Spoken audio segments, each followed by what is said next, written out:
Welcome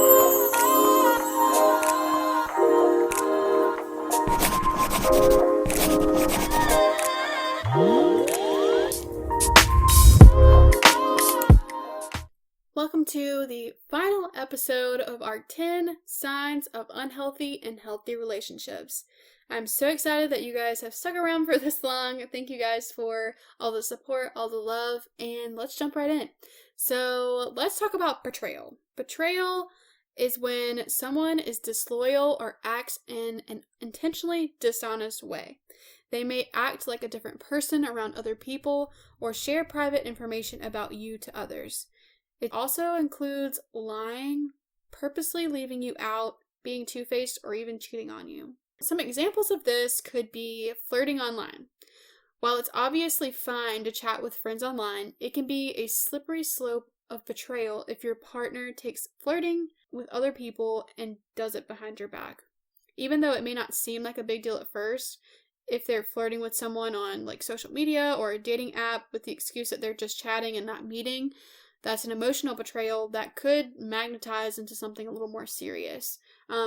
In earlier episodes, we talked about how we have friends that could be of opposite genders, and that's totally okay, and that's fine. Even if you want to spend time with them, that's fine, because you should have the trust in your relationship to know that your significant other isn't going to betray you in any way.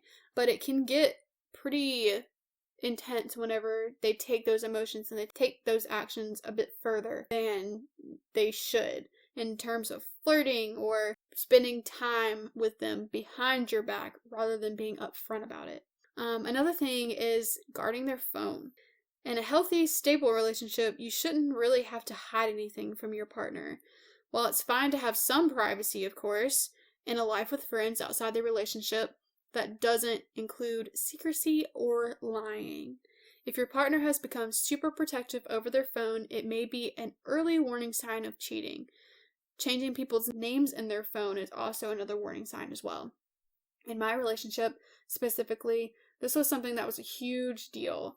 I always had to give my phone up and had to let him into my phone anytime that he asked, or have the passwords to my phone and social media and everything else. I always had to give that information up. But when it came to him, I never could know the password to his phone. I could never know the password to his social media accounts or his email or anything like that. Not necessarily at the beginning of the relationship, like that's not something that I was pressing for, but once I started to see that he was doing things behind my back and I was finding out about them from other people and my friends, I started to, ask those questions like, hey, like, can I hold your phone? And it was always be an excuse as to why I couldn't hold it or why I couldn't get the information to it. Or he would promise me, oh yeah, tomorrow I'll give it to you. Tomorrow I'll let you know what my passwords are. And that's just something that shouldn't happen in a relationship. You should be able to be open and honest with your partner. Yes, some privacy is great and some privacy that you should have. You shouldn't have everything shared with your partner, You should have some little things that are yours.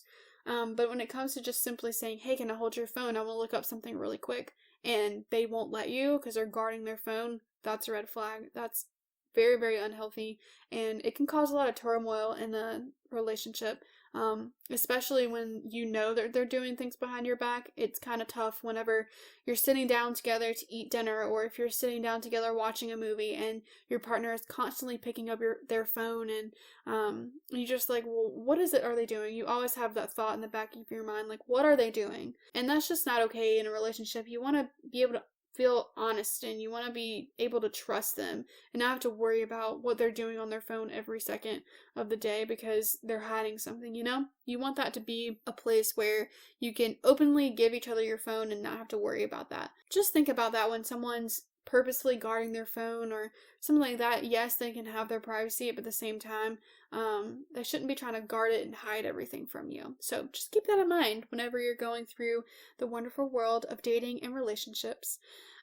So above all else, this really isn't the opposite per se of betrayal, but this is just kind of this last trait of a healthy relationship. That trait is just having fun. You enjoy spending time together and you bring out the best in each other. A healthy relationship should be easy and just make you happy. You can let loose, laugh together, and be yourselves. the relationship doesn't bring your mood down but cheers you up. No relationship is fun 100% of the time, but the good times should definitely outweigh the bad. And on that note, yes, you can have great times in your relationship, but if there are more bad times weighing out the good times, that's also a red flag.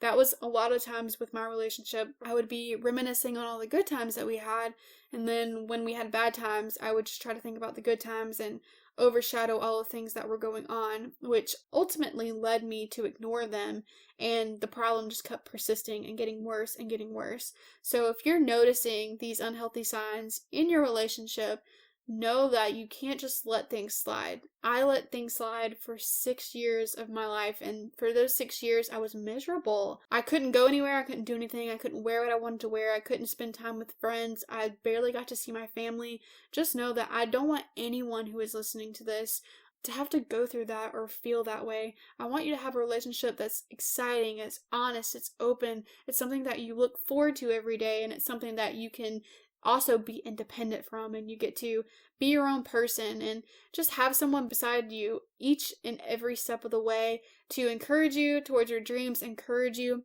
towards the things that you love most, and you doing that for them as well.